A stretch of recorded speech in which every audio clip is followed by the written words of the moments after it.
नमस्कार. शिवशाही न्यूजमध्ये आपलं स्वागत आहे.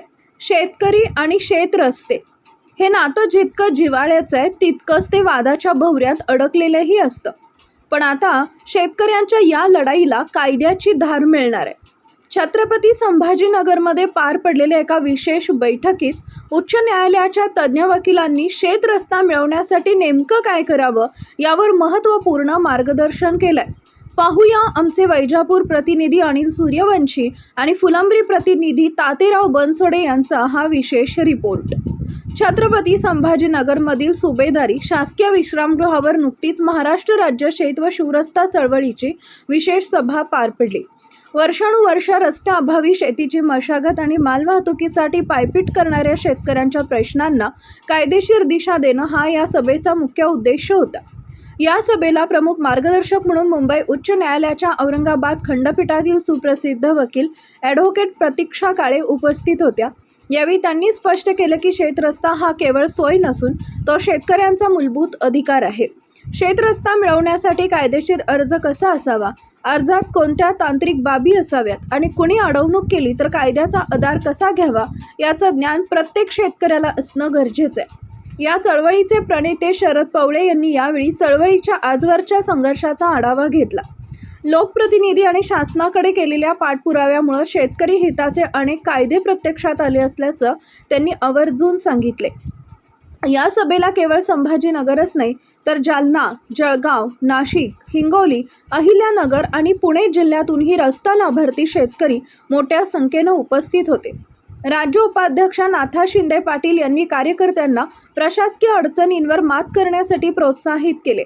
यावेळी समन्वयक बाळासाहेब थोरात, प्राध्यापक रवींद्र खुडे आणि इतर मान्यवरांसह मोठ्या संख्येनं पदाधिकारी उपस्थित होते. या बैठकीनंतर आता शिव आणि पांदन रस्त्यांच्या प्रलंबित प्रश्नांना मोठी गती मिळण्याची शक्यता निर्माण झाली आहे.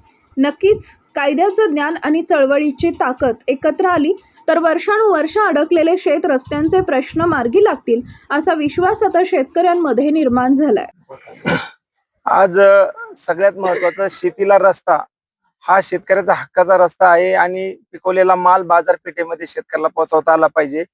त्याला त्याच्या मुलांचं, त्याच्या व्यवसायाचं त्या ठिकाणी त्याचा व्यवसाय त्याला करता आला पाहिजे, त्याच्या मुलांचं संरक्षण त्या ठिकाणी करता आलं पाहिजे. शेतकऱ्यांसाठी महत्त्वपूर्ण असे शासन निर्णय सरकारने काढले परंतु त्याची अंमलबजावणी होत नाही. त्या संदर्भात राज्यभरातल्या अनेक शेतकऱ्यांनी या प्रशासकीय कार्यालयामध्ये कागदपत्र दिलेत, न्यायालयामध्ये पण हेलपाटे चाललेले आहेत. या संदर्भात आपण रिट पिटिशन छत्रपती संभाजी हायकोर्टमध्ये टाकली होती. त्या रिट पिटिशनच्या आधारे आपल्या ॲडव्होकेट प्रतीक्षाताई काळे यांनी त्या संदर्भात न्यायालयामध्ये आपली प्रभावी अशी बाजू मांडली आणि हायकोर्टाने विशेष असे आदेश त्या ठिकाणी तहसीलदारांना दिले होते. 60 दिवसाच्या आत रस्ता खुला करून द्यायचा आणि प्रत्येक मोफत मोजणी आणि मोफत संरक्षण अशा प्रकारचे आदेश त्या ठिकाणी काढले होते. परंतु त्याची अंमलबजावणी न झाल्यामुळे आपण राज्यभर या ठिकाणी चळवळ पोचवलेली आहे. परंतु राज्यभरात या ठिकाणी सरकारने या चळवळीबरोबर सरकारने चर्चा केली आणि पुन्हा एकदा मुख्यमंत्री बळीराजा पानंद रस्ते योजना असा एक शासन निर्णय काढला, सुधारित शासन निर्णय काढला. त्यानंतर त्याची अंमलबजावणी प्रत्येक जिल्हा समिती, राज्य समितीने जिल्हा समितीचा अहवाल घ्यायचा, जिल्हा समितीने तालुका समिती, ग्राम समितीचा. काय की बांधल्यावरचे जे रस्ते आहेत किंवा शेतातले अंतर्गत जे रस्ते आहेत तर एक जण कोणीतरी अडवतोय म्हणून दुसऱ्याला त्याचा त्रास होतो. तर प्रत्येक शेतकऱ्यांनी सामंजस्याची भूमिका घेतली तर त्या स्तरावरती हे प्रश्न मिटू पण शकतात. परंतु प्रत्येकाला असं वाटतं की माझ्या शेतातून मी जागा का देऊ किंवा माझ्या शेतातून याला का जाऊ देऊ. म्हणजे ही जी मानसिकता आहे एकमेकांचे पाय खाली खेचण्याची, या मानसिकतेमुळे पण हे प्रश्न पुढे येतात.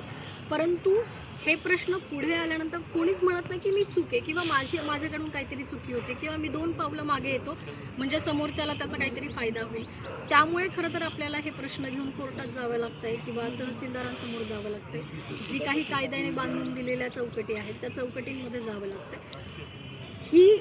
ही सगळी लढाई जी आहे ती मानसिकतेची आहे. खरं तर ती मानसिकता जर बदलली तर कदाचित हे प्रश्न उद्भवणार नाहीत. परंतु ती मानसिकता बदलेल असं काही वाटत नाही. त्याच्यामुळे प्रत्येकाला ही कायदेशीर लढाई लढावी लागते. अशा पद्धतीनं भांडणं निर्माण होत आहेत, वाद निर्माण होत आहेत. सरकारने कायदा बनवलेला आहे तरी सुद्धा लोकांना रस्त्यावर उतरावं लागत आहे. याबद्दल काय करणार? हेच तर मोठं अपयश आहे. म्हणजे कायदा आहे तो कागदावरती आहे, त्याची यशस्वीपणे अंमलबजावणी होत नाही आहे. तर त्याची यशस्वीपणे अंमलबजावणी होण्यासाठी काय प्रयत्न करता येतील ते प्रयत्न केले गेले पाहिजे. आता जे काही कायदे तयार झालेले आहेत किंवा ज्या काही कायद्यातल्या तरतुदी आहेत, मग ते रस्त्यांच्या संदर्भाने सांगते की काही अधिकार तहसीलदारांना दिलेले आहेत आणि त्यांच्या वरचे जे काही आहे अपिली अधिकारी जे आहेत तर ते प्रांत आहेत किंवा त्याच्या पुढे कोर्ट आहेत. परंतु तहसीलदारांनी त्यांची भूमिका कायद्याच्या चौकटीत राहून ज्या व्यवस्थितरित्या जर पार पाडली तर मला वाटतं हे प्रश्न प्रांत साहेबांकडे जाण्याची गरज पडणार नाही आणि तिथून पुढे कोर्टात येण्याची गरज पडणार नाही. हे प्रश्न सोडवण्यासाठी शेतकऱ्याच्या बांधापर्यंत जावं लागतं आणि तिथली परिस्थिती डोळसपणाने बघावी लागेल. ती परिस्थिती निपक्षपणाने जेव्हा बघितली जाईल तेव्हा मला वाटतं की हे प्रश्न सुटतील. आता एखाद्याच्या बाजूने निकाल लागला तर त्याला वाटत असतं की दुसऱ्या व्यक्तीला वाटतं माझ्या बाजूने लागायला हवा होता. ह्यात चूक कुणाची हे म्हणता येणार नाही, परंतु जे काही आहे त्याची अंमलबजावणी व्यवस्थित व्हायला हवी.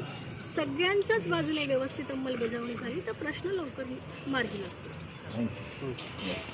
ताज्या घडामोडी जाणून घेण्यासाठी शिवशाही न्यूज यूट्यूब चॅनलला सबस्क्राईब करा. आपण हा व्हिडिओ फेसबुकवर पाहत असाल तर फेसबुक पेज फॉलो करा आणि शिवशाही न्यूज.com या आपल्या वेबसाईटलाही भेट द्या.